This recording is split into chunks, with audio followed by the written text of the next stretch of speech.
ಮಾಜಿ ಪ್ರಧಾನಿ ದೇವೇಗೌಡರ ಪತ್ನಿ ಚೆನ್ನಮ್ಮ ವಿಧಿವಶರಾಗಿದ್ದಾರೆ. ದೇವೇಗೌಡರ ಜೀವನದುದ್ದಕ್ಕೂ ಚೆನ್ನಮ್ಮ ಸಾಥ್ ಕೊಟ್ಟಿದ್ರು. ಅವರು ಬದುಕಿ ಬಂದಂತ ಹಾದಿ, ಎದುರಿಸಿದಂತ ಸವಾಲುಗಳು ಹೇಗಿತ್ತು ಅಂತ ಒಂದು ಚಿಕ್ಕ ವರದಿ ಇದೆ, ನೋಡ್ಕೊಂಡು ಬನ್ನಿ.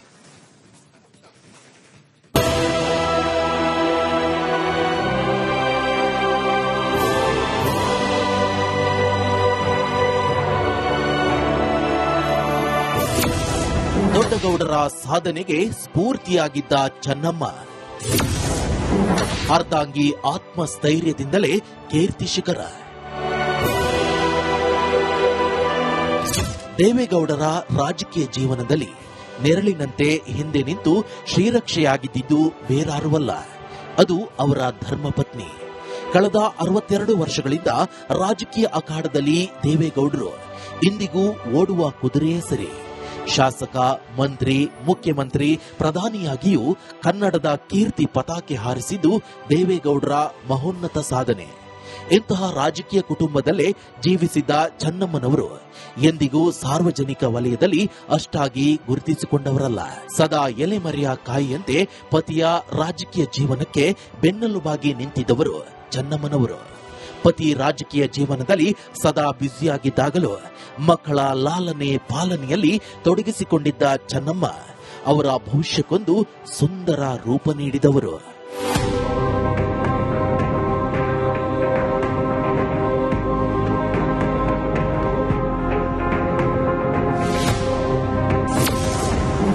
ಸಾವಿರದ 1954ರಲ್ಲಿ ದೇವೇಗೌಡರ ಬಾಳಿಗೆ ಎಂಟ್ರಿ. 72 ವರ್ಷಗಳ ಸುಮಂಗಲಿಯ ಜೀವನ. ಅದು 1954ರ ಕಾಲಮಾನ.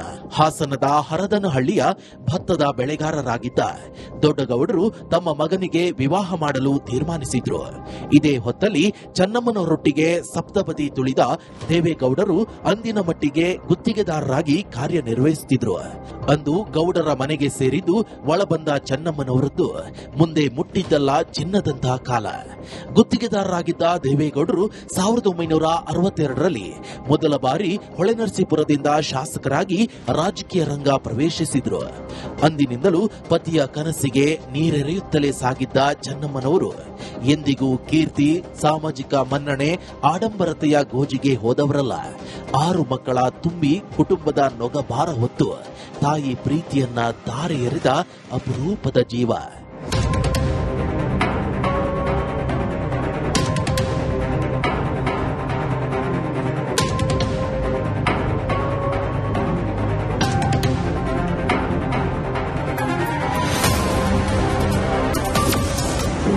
ಎರಡು 2001ರಲ್ಲಿ ಚೆನ್ನಮ್ಮನವರ ಬಾಳಲ್ಲಿ ಕರಾಳ ವಿಧಿಯಾಟ. ದೇವೇಗೌಡರ ತಮ್ಮನ ಮಗನಿಂದ ಡೆಡ್ಲಿ ದಾಳಿ. ಚೆನ್ನಮ್ಮನವರ ಅತ್ಯಂತ ಸರಳ ಜೀವನದಲ್ಲಿ ಅವತ್ತು ಕರಾಳ ಬಿರುಗಾಳಿ ಬೀಸಿತ್ತು. ದೇವೇಗೌಡರ ತಮ್ಮನ ಮಗನೇ ಅವತ್ತು ರಾಕ್ಷಸನಾಗಿದ್ದ. ಕ್ಷುಲ್ಲಕ ವಿಚಾರಕ್ಕೆ ಚೆನ್ನಮ್ಮನವರ ಮೇಲೆ ಆಸಿಡ್ ದಾಳಿ ನಡೆಸಿದ್ದ. 2001ರಲ್ಲಿ ನಡೆದಿದ್ದ ಈ ದಾಳಿಯಲ್ಲಿ ಚೆನ್ನಮ್ಮ ಗಂಭೀರವಾಗಿ ಗಾಯಗೊಂಡಿದ್ರು. ಆದರೆ ಹೋರಾಟದ ಮನಸ್ಥಿತಿಯ ಚೆನ್ನಮ್ಮನವರು ಈ ನೋವನ್ನ ಗೆದ್ದು ಬಂದು ಮತ್ತೆ ಬದುಕಿನ 2ನೇ ಅಧ್ಯಾಯವನ್ನ ಆರಂಭಿಸಿದ್ರು.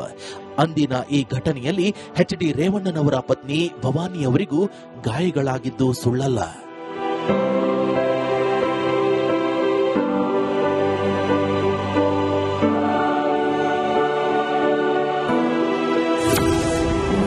ಮಾಜಿ ಪ್ರಧಾನಿ ಪತ್ನಿ, ಮಾಜಿ ಸಿಎಂ ತಾಯಿ.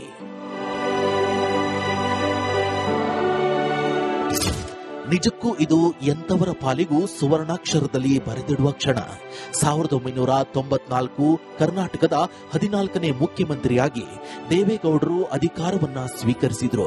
ಅಂದು ನಿಜಕ್ಕೂ ಅಪಾರ ಶಿವಭಕ್ತಿಯಾಗಿದ್ದ ಚೆನ್ನಮ್ಮನವರ ತಪಸ್ಸಿಗೆ ಫಲ ಸಿಕ್ಕಿತು. ಪತಿ ಸಿಎಂ ಆಗ್ತಿದ್ದಂತೆ ಚೆನ್ನಮ್ಮನವರು ಪರಶಿವನಿಗೆ ವಿಶೇಷ ಅರ್ಚನೆ ಮಾಡಿಸಿದ್ರು. ತೆರೆ ಮರೆಯಲ್ಲಿದ್ದೇ ಪತಿಯ ಯಶಸ್ಸನ್ನ ಸಂಭ್ರಮಿಸಿದ್ರು. 1996ರಲ್ಲಿ ದೇಶದ 11ನೇ ಪ್ರಧಾನಿಯಾಗಿದ್ರು ದೊಡ್ಡಗೌಡರು. ಅಂದು ದೆಹಲಿ ವಿಮಾನ ಹತ್ತಿದ ಚೆನ್ನಮ್ಮನವರು ಪ್ರಧಾನಿ ನಿವಾಸದಲ್ಲೂ ಪತಿಯ ಅಚ್ಚುಮೆಚ್ಚಿನ ರಾಗಿ ಮುದ್ದೆ ಮಾಡಿ ಬಡಿಸಿದ್ದು ಗಮನಾರ್ಹ. ಆದರ್ಶ ಪತ್ನಿಯಾಗಿ ತಮ್ಮ ಹೊಣೆಗಾರಿಕೆಯನ್ನ ನಿಭಾಯಿಸಿದ್ದ ಚೆನ್ನಮ್ಮನವರ ಪಾಲಿಗೆ ನಿಜಕ್ಕೂ ಅತ್ಯಂತ ಅವಿಸ್ಮರಣೀಯ ದಿನವೆಂದರೆ ಅದು ಫೆಬ್ರವರಿ 4, 2006. ಅಂದು ತಮ್ಮ 6 ಮಕ್ಕಳ ಪೈಕಿ ಬಲು ಮೆಚ್ಚಿನವರಾದ ಕುಮಾರಸ್ವಾಮಿ ರಾಜ್ಯದ ಮುಖ್ಯಮಂತ್ರಿ ಗಾದಿಗೇರಿದ್ರು. ಅಂದಿನ ಆ ಕ್ಷಣ ಚೆನ್ನಮ್ಮನವರ ಬಾಳಿನ ಮರೆಯಲಾಗದ ದಿನವೆಂದೇ ಆಪ್ತರ ಮುಂದೆ ಹೇಳಿಕೊಂಡಿದ್ರು. ಆದರ್ಶ ಪತ್ನಿಯಾಗಿ, ಅನುಕರಣೆಯ ತಾಯಿಯಾಗಿ, ಬಾಳಿನುದ್ದಕ್ಕೂ ಎಲೆಮೆರೆ ಕಾಯಿಯಾಗಿ ಇದ್ದ ಚೆನ್ನಮ್ಮನವರ ನೆರಳು ಅಂದು, ಇಂದು, ಎಂದೆಂದಿಗೂ ಗೌಡರ ಕುಟುಂಬದಲ್ಲಿ ಹಾಸುಹೊಕ್ಕಾಗಿ ಉಳಿಯಲಿರುವುದು ಸತ್ಯ.